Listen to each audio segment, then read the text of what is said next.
Hello hello. ও পুরুষ, তোমাকেই বলছি, ধৈর্য ধরো। ধৈর্যর ফল পাবে, তুমি পাবে। কষ্ট করো, কষ্টর ফল পাবে, তুমি পাবে। কারণ একটি সংসারের দায়িত্ব যখন একটি পুরুষ নেয়, তখন তার অনেক দিক দেখতে হয়। অনেক কিছু ত্যাগ করার পরেও ছেলে বলে, বাবা আমাকে একটা মোবাইল কিনে দিতে পারো না? তুমি কি করো?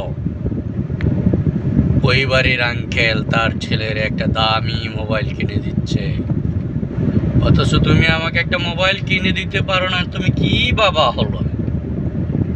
তুমি কি বাবা হলা?